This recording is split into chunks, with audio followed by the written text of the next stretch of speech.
This is Pop Bella's Futures Female Podcast. Let's go. Ini dia yang saya tunggu-tunggu. Kalau kemarin-kemarin biasanya ngomongin karir-karir gitu ya, film, serial, kali ini bersama pakar kecantikan kulit Aryana Suryadewi. Ari apa kabar? Kita udah lama banget gak Ini ketemu teman nih. lama, iya yang akhirnya ketemu gitu. Gue pengen banget membawa satu narasumber pakar kecantikan karena ini berkaitan dengan perkembangan informasi di sosial media. Yes.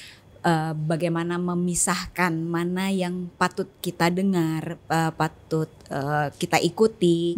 Apalagi kan banyak banget yang influencer membawa brand, tapi kita nggak tahu nih trustworthy atau enggak gitu. Makanya gue bawanya lo. Tapi ini panjangnya adalah Aryana Suryadewi M Biomed, kalau katanya dalam kurung anti-aging medicine atau AAM. Boleh jelasin gak nih gelar panjang lo nih apa? Spesifikasinya Aryana.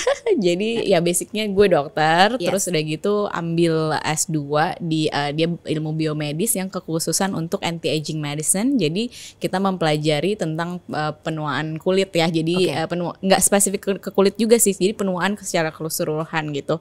Jadi gimana cara mencegahnya gitu. Tapi memang lebih juga banyak ngurusin wajah orang ya gitu. Iya. Gitu. Jadi lebih ke anti penuaan biar nggak tua-tua. Oke. Dan Ari ini punya di estetik. Yes. Yang sekarang sudah berapa cabang? 9. Alhamdulillah. Di mana aja? Jakarta? Jakarta, kalau di luar kota kita ada di Semarang, Oke. di Pekanbaru. Kalau yang mepet dikit ada di Bogor. Ya. Ya kalau di Jakarta ada di Jakarta Timur, ada di Pamulang, ada di Pejaten, ada di Melawai, ada di Bekasi juga. Tapi Bekasi. Tapi pertamanya Pejaten, Pejaten, tuh ya. iya. Pejaten. Oke.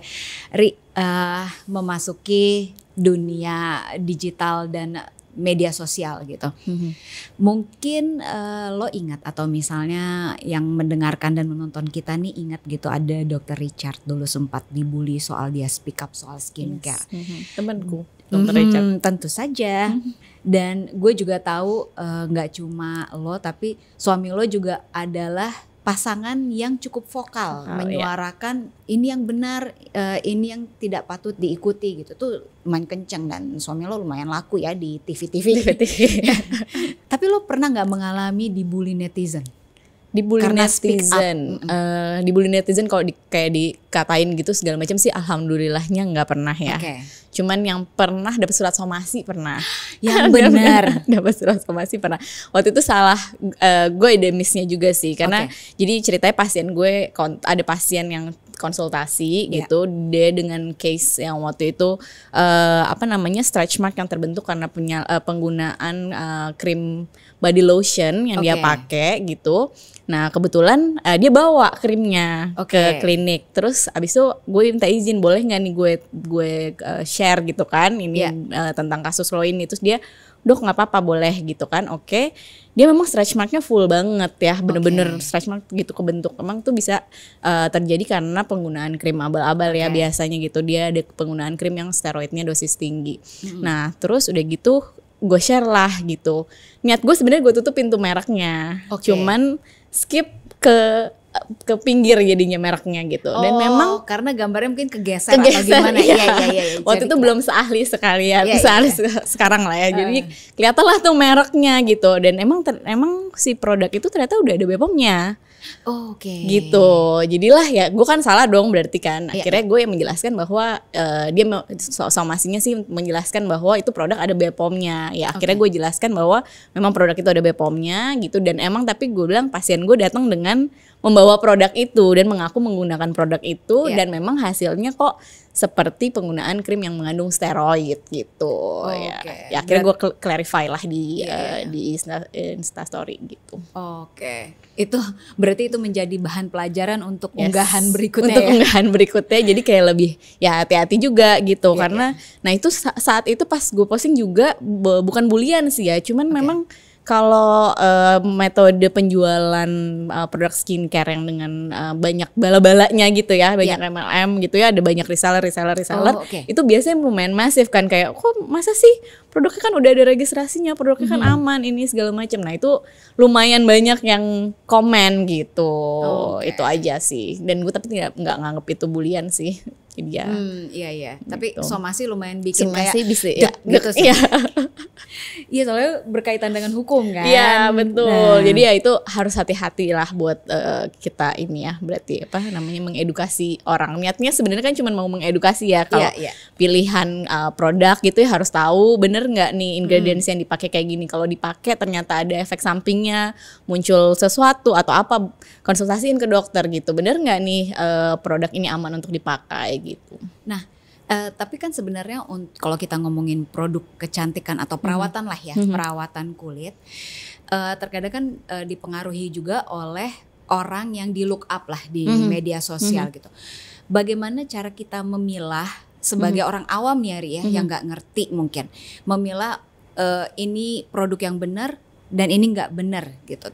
Mungkin banyak variannya, tapi minimal apa yang harus kita mawas diri itu apa? Oke, sebenarnya sih mungkin apa namanya yang jelas nomor satu sekarang kayak tadi gue di jalan kesini aja gue tuh dapet iklan, iklan produk gitu ya yang jelas-jelas nggak ada registrasi BPOM-nya gitu ya, terus tulisannya ingredientsnya jelas-jelas pemutih jadi kandungannya pemutih dosis tinggi, tretinoin, terus tulisannya untuk kalangan terbatas gitu kan. Agak tanda tanya, mana ada obat untuk tulisannya untuk kalangan terbatas gitu. Terbatas tuh saha eta. Iya makanya. Iya. Yang ada kan dikeluarkan oleh resep dokter misalnya. Itu kan berarti memang harus dokter yang meresepkan gitu. Kalau belinya dari luar ya itu juga udah salah juga tuh ya gitu. Jadi ya kita yang nomor satu pertama ya tetap kita percaya juga sama Badan POM. Mungkin itu kan memang untuk orang yang untuk produk-produk yang membutuhkan registrasi semua itu kan dari Badan POM ya. Jadi tetap layer kita pertama cek BPOM-nya dulu gitu. Iya.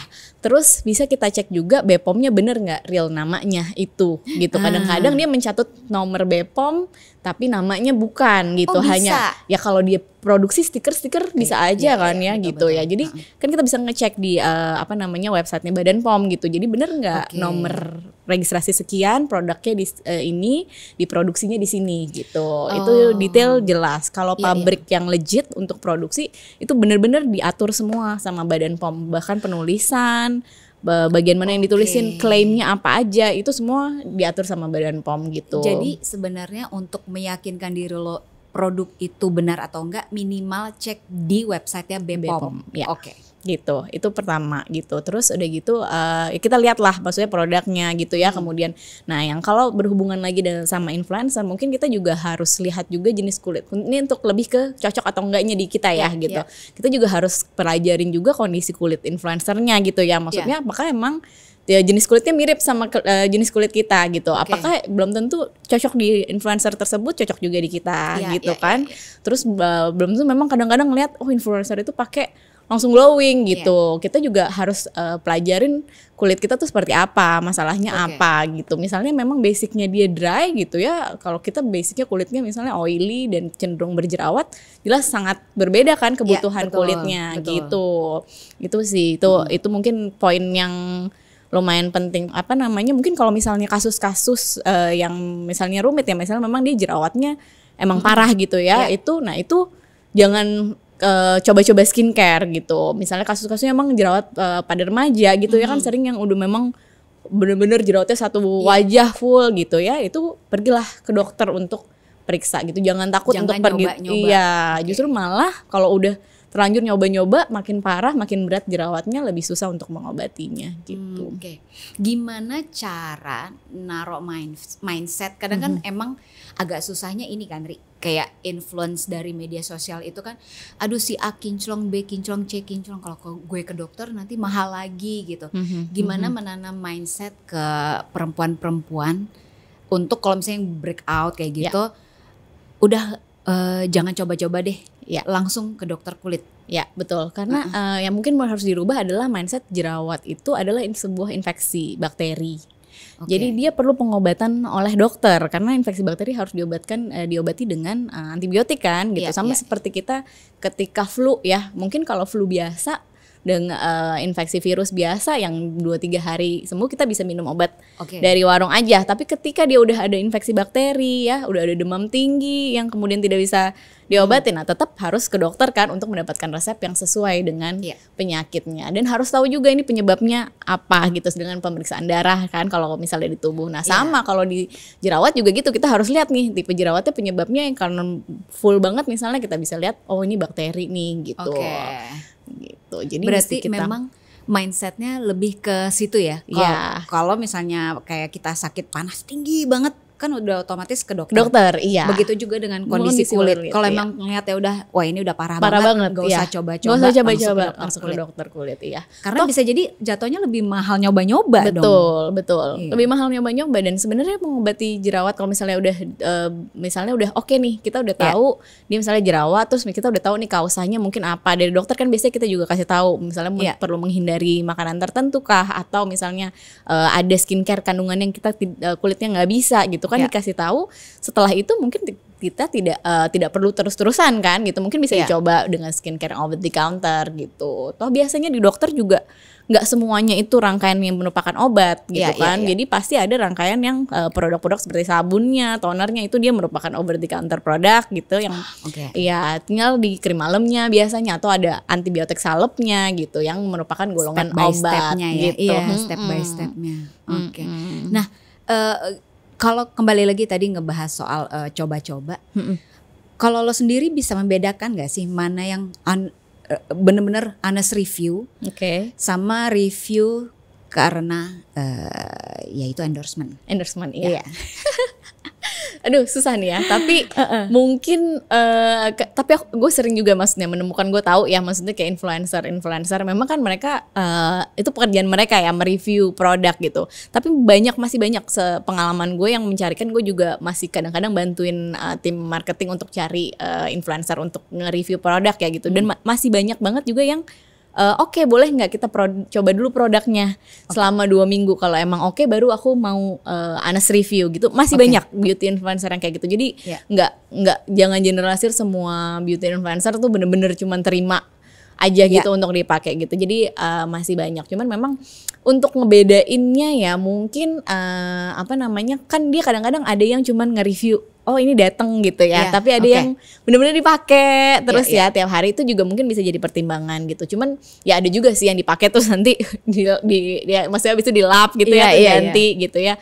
Susah sih ya gue ya untuk membedakan kalau misalnya ini. Cuman mungkin tadi ya kita tetap harus sebagai netizen yang baik gitu ya, kita mungkin harus bedain juga, oh dia pakai ini kulitnya ini, kita juga harus lihat oh ingredients yang ini kulit gue bisa nggak ya, tetap harus dibalikin lagi ke kulit kita gitu. Poin yang tadi kita omongin gitu ya. Gitu. Balikin jenis lagi kulit. Ke jenis kulitnya. Jadi jangan terima oh dia bagus, pokoknya pakai langsung beli gitu ya. Tetap harus kita refleksiin ke kulit kita gitu. Kulitnya ini kita pelajarin juga gitu loh. Oh kulit jenis tipe kulit kayak gini gue perlunya bahan-bahan yang hydrating gitu. Oh kandungannya ini kayaknya ini hydrating.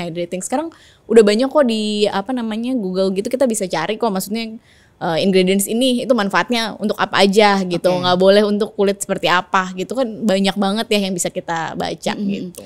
Nah kalau misalnya ini nih kan gue juga sering lihat gitu ya, mungkin karena nge-like atau nge-view-nya tuh postingan soal beauty juga gitu-gitu, keluar juga unggahan-unggahan punya dokter kulit. Tapi dokter kulit luar negeri. Jadi dokter siapa.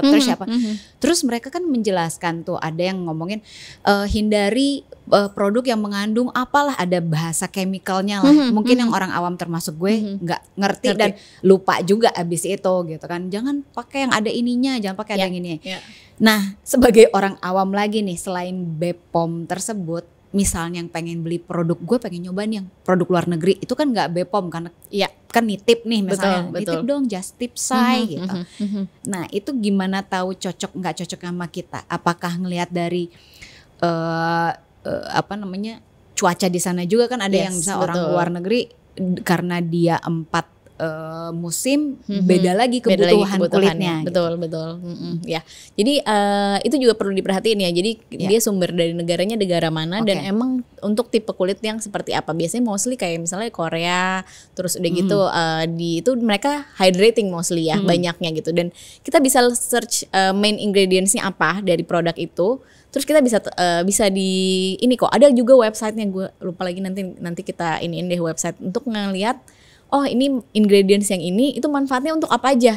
Jadi langsung keluar bener-bener misalnya dia aloe vera, misalnya Central Asiatica atau apa tiap ingredientsnya itu manfaatnya untuk apa aja tuh kita bisa review gitu. Kalau memang mau coba simple misalnya dari luar negeri gitu ya nyoba ya itu kita mesti tahu ingredientsnya ini cocok nggak kira-kira ya untuk tipe kulit kayak kita gitu. Jadi sebenarnya kembali lagi kitanya sebagai konsumen juga harus cerdas ya, mau membaca. Iya betul, karena kita harus ingat kulit itu tuh organ. Kadang kita lupa kulit itu tuh nafas. Iya kulit tuh kayak paru-paru, kayak jantung, kayak hati kita. Cuman bedanya dia nempel dan luas banget ya. Jadi jangan kasih sesuatu yang kita kalau mikirin minum obat minum takut ginjalnya, takut ininya, tapi nggak mikirin kalau make skincare di kulit ya kan efek jangka panjang kayak apa. Nah itu hal yang sama yang harus kita terapkan sama kulit gitu, bahwa ini tuh organ tubuh kita dan harus kita jaga. Apa yang kita taruh di kulit itu akan menjadi tabungan kita nanti untuk sampai di masa tua gitu. Masih ngomongin produk, berarti kalau untuk lo sendiri selain mempunyai klinik kecantikan, berarti ada produknya juga dong. Ada produknya. Karena kan lo juga mendalaminya anti-aging gitu. Iya, betul. Jadi memang karena itu kita jadi mempelajari ini pasien juga ya. Jadi banyak yang orang juga kayak jadi ada stigma takut sama krim dokter gitu ya, karena pada again tadi yang sebenarnya yang ditakutkan. Ini ada stigma nih. Yes. Nanti ketergantungan. Ya betul. Gimana tuh? Nah jadi ketergantungan tuh sebenarnya mungkin ini yang salah ya. Jadi kalau ketergantungan ketika pakai terus dia terawat kulitnya lebih baik, terus ketika nggak pakai kulitnya jadi biasa aja, nggak terbaik, nggak, ini tuh sama aja. Semua skincare juga kayak gitu. Kalau nggak dipakai kulitnya juga jadinya balik lagi kan gitu. Karena kan sebenarnya kulitnya butuh nutrisi gitu. Ini biasanya gue samain sama odol. Kita ketergantungan nggak sama odol? Iya, setiap hari. Iya kan. Tapi kan kalau nggak pakai ya udah, memang mulutnya bau aja gitu. Tapi kan bukan berarti jadi lebih bau kalau nggak pakai, ya kan? Maksudnya kalau dilepas produknya gitu, misalnya kalau kecuali ya ketika kita nggak pakai, terus jadinya misalnya mukanya jadi parah banget gitu. Nah itu biasanya kalau di krim yang abal-abal seperti itu. Jadi ketika dilepas, fleknya jadi muncul atau jadi jerawatan semuka, padahal tadinya sebelumnya nggak jerawatan. Nah itu baru yang perlu ditakutkan ya, itu ketergantungan. Tapi kalau dia maintain kulit kita supaya lebih sehat, sebenarnya kan bukan ketergantungan, benar ya. Skincare yang lain pun juga kayak gitu. Kalau pakai, kalau putus ya udah. Ya kalau putih gitu, memang sama lah kayak kita sampoan juga, kalau nggak sampoan ya. Jadi kering rambutnya gitu. Make sense kalau gitu. Nah, pas pandemi kemarin nih, semua bisnis kan struggle kan, apalagi misalnya klinik kecantikan gitu, yang biasanya orang datang untuk perawatan, ini berarti nggak ada, sempat tutup kita waktu karena nggak boleh, karena kan klinik perawatan muka itu kan masuknya bukan sektor esensial ya. Jadi akhirnya klinik tetap beberapa operasional untuk pembelian obat gitu. Terus kita juga sempat ada selama kita switch lah waktu awal kemarin, switch bisnisnya juga. Yang pertama memang kebetulan alhamdulillah itu kayak timingnya pas banget, begitu mulai pandemi itu memang di awal gue lagi bikin produksi si krim yang over the counter product. Jadi memang bisa dibeli tanpa harus konsultasi sama dokter gitu ya.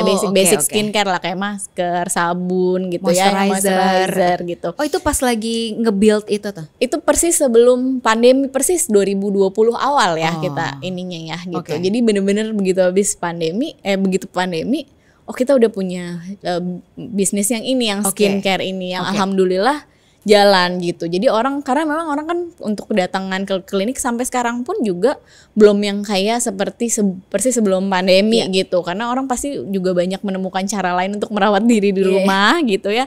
Terus kemudian mungkin kayak ternyata dengan skincare yang di rumah bisa gitu ya, bisa gitu. Jadi nggak belum balik lah seperti sebelum pandemi. Cuman udah lumayan kalau sekarang ya gitu. Nah itu jadi bisnisnya kita switch ke online selling buat produk gitu.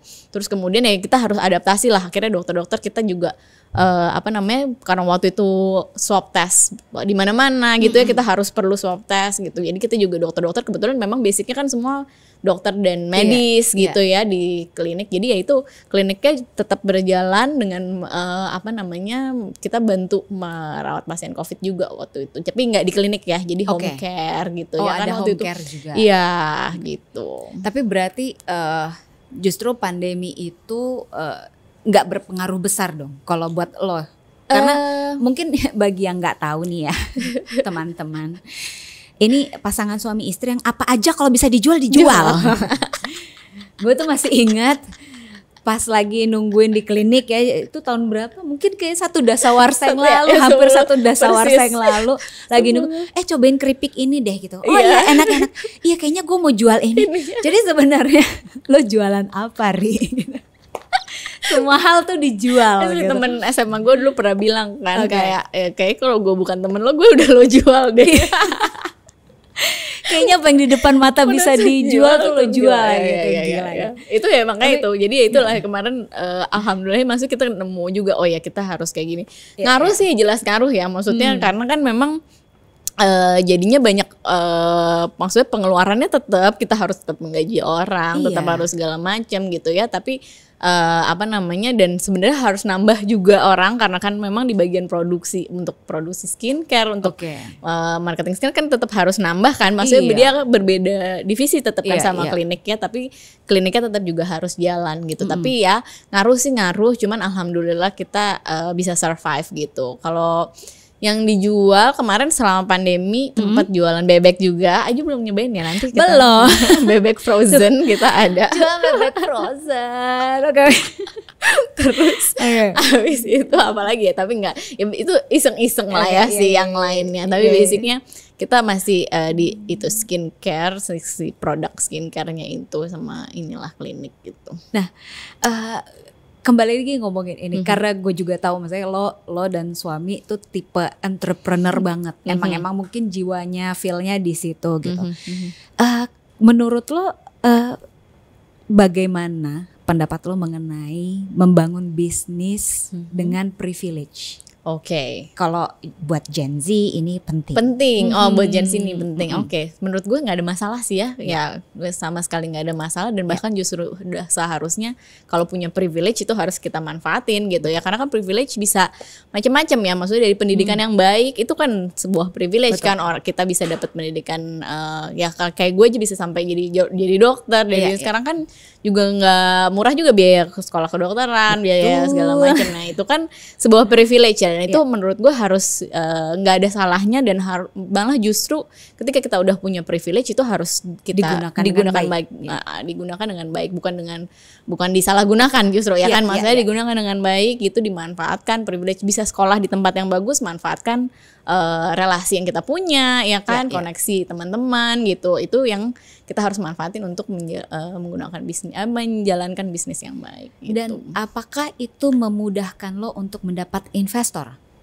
Atau kembali lagi bagaimana cara berkomunikasi? Gitu. Betul. Itu harus tetap kita, karena kan begitu kita ini, kalau kita juga selama ini tidak membangun relationship yang baik dengan orang, itu kan juga belum tentu orang juga langsung percaya sama kita gitu kan. Kalau misalnya kalau orang memang dia orangnya juga bisa dipercaya, orangnya bertanggung jawab gitu. Just itu yang bisa membuat kita mudah untuk mendapatkan investor gitu. Tapi lo punya partner bisnis nggak sih, Ri? Ada Gitu. Ada. Jadi memang punya. Kita ada beberapa klinik juga yang ada partnernya gitu. Jadi nggak cuma lo dan suami gitu ya. Gitu. Ada beberapa partner. How to make a good relationship with a partner buat kalau misalnya mereka-mereka yang baru mau membangun bisnis? Oke, sebenarnya sih susah-susah gampang ya, itu harus seiring berjalannya waktu juga kita mendapatkan. Tapi yang penting adalah kita nomor satu kita juga jujur aja. Kita sendiri harus nomor satu tuh jujur gitu. Karena itu penting ya, kita harus jujur. Terus udah gitu tanggung jawab yang baik ya untuk karena kan mereka udah investasi sama kita, udah mempercayakan membangun bisnis bersama kita gitu. Jadi ya harus bertanggung jawab gitu sama partner ini. Terus kemudian ya kita tetap maintaining good relationship lah sama dia. Walaupun misalnya ternyata nanti di pertengahan jalan gitu ternyata kita kok agak nggak sejalan nih, beda. Kadang-kadang kan gitu ya gitu. Iya. Itu tetap kita harus gimana diakhiri dengan baik gitu ya. Jadi kita tetap harus hubungannya tetap baik gitu. Mungkin kita secara bisnis kita nggak cocok gitu ya, tapi kita hanya bisa hura-hura gitu karena banyak gitu kan. Maksudnya pasti banyak gitu ya. Seru buat fun tapi pas kerja memang enggak gitu. Dan itu harus tetap kita pisahin gitu. Mungkin emang kita nggak bisa untuk barengan berbisnis nih gitu. Ri, tips dari berarti ini lo udah ada di bisnis ini kira-kira udah berapa tahun bisa dibilang? Berarti 2010 akhir mulai. Hampir 12 tahun ya. Hampir 12 tahun gitu. Selama lebih dari satu dasawarsa lo udah dari yang bangun dari satu klinik di Pejaten sampai buka cabang, masuk pandemi.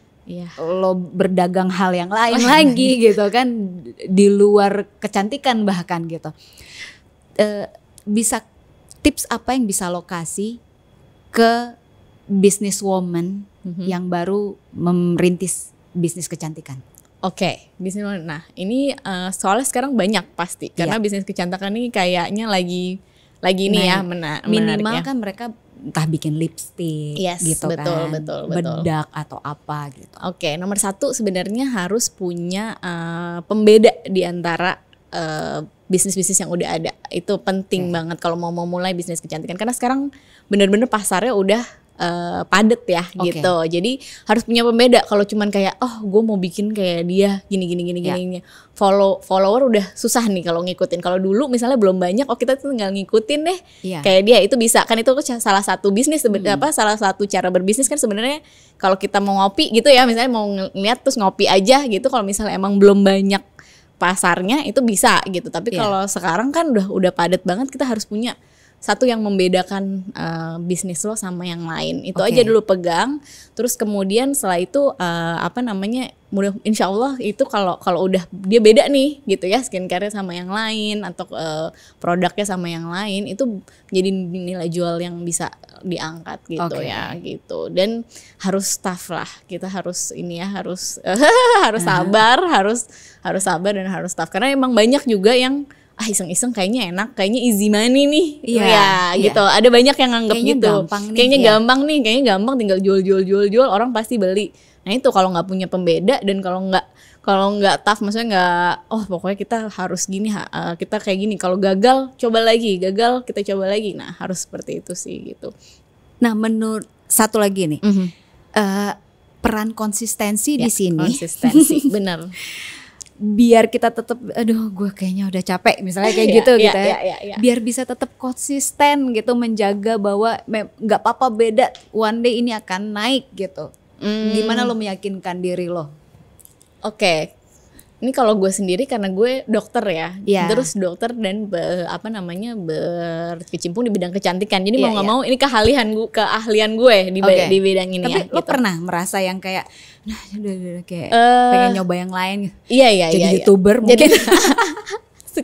Tapi kalau YouTuber gue tuh nggak punya bakat untuk kayak bener-bener YouTuber sekarang kan keren-keren ya gitu ya. Maksudnya mereka udah punya ada aja idenya, terus kayak kreatif banget gitu. Jadi kayaknya udah too late kalau usia gue untuk mau nyoba gitu ya jadi YouTuber gitu. Cuman sebenarnya karena gue passionate di sini sih sebenarnya itu sih. Jadi kalau emang mau mulai bisnis kecantikan, menurut gue make sure lo emang passionate di kecantikan itu. Kalau enggak lo kan ini apaan sih kok dia bikin lagi produk yang lebih bagus dari gue gitu kan. Tapi kan kalau kita yakin oh enggak, menurut gue isi kandungan dari bahan gue ini gue udah mempelajari ini adalah yang paling baik gitu dibandingkan dengan bahan yang itu kan mungkin enggak gitu. Seperti itu ya kan kita bisa oke. Ini karena kita passionate sih di situ karena gue ini. Berarti bisa gue simpulkan orientasinya jangan uang dulu. Ya, betul. Tapi lebih kepengen membuat perubahan ataupun mengedukasi kali ya. Iya, dan lo emang passionnya di situ. Iya, betul gitu. Wow, last one nih Ri. Apa yang terbaru dari The Aesthetic? Oke, apa ya menu terbaru gitu ya kita terbarunya? Apa yang ditawarkan The Aesthetic? Oke, sekarang kita baru-baru ini kita baru launch juga kolaborasi untuk slimming program. Oke, karena kan kita kalau anti aging nggak cuman wajah juga, body juga kan gitu. Dan selama pandemi ternyata banyak orang yang berat badannya tidak terkontrol gitu. Jadi kita apalagi yang nonton drakor. bawaannya makannya mie. Habis pengen ramen ya kan, topoki, tepung juga tuh kan ya. Jadi semuanya tepung-tepungan. Nah itu banyak banget yang berat badannya benar-benar naik. Akhirnya kita memformulasikanlah obat minum gitu ya, yang tapi tetap harus dari konsul dokter juga. Cuman kita kemarin membuat mudah bisa konsultasinya online ya, karena kan sementara juga kita belum banyak yang membatasi lah gitu kan jumlah pasien ke klinik gitu. Jadi kita bisa tetap konsultasi online dengan dokter gitu untuk mendapatkan menu diet sama obat untuk membantu menurunkan berat badan gitu. Pesan terakhir buat pendengar kita, pendengar Pop Bella. Kalau ingin mendapatkan ilmu mengenai dunia kecantikan di luar orang-orang yang mereka look up, influencer kah atau beauty influencer lah intinya gitu. Lo sebagai dokter kulit gitu, pesan apa yang ingin lo sampaikan?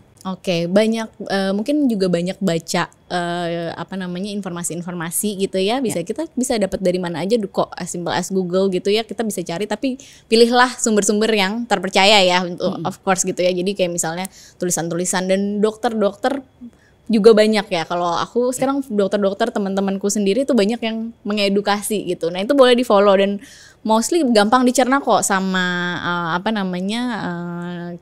pendengar gitu ya. Ya kan gampang dicerna. Mungkin lebih bisa dipercaya kalau dokter yang ngomong kan gitu, udah jelas gitu ya gitu bahwa ini secara keilmuan seperti ini gitu gitu. Jangan malas baca, follow orang yang benar. Ya. Thank you so much Ari for your time udah datang ke studionya Pop Bella. Okay, so let's wrap it up.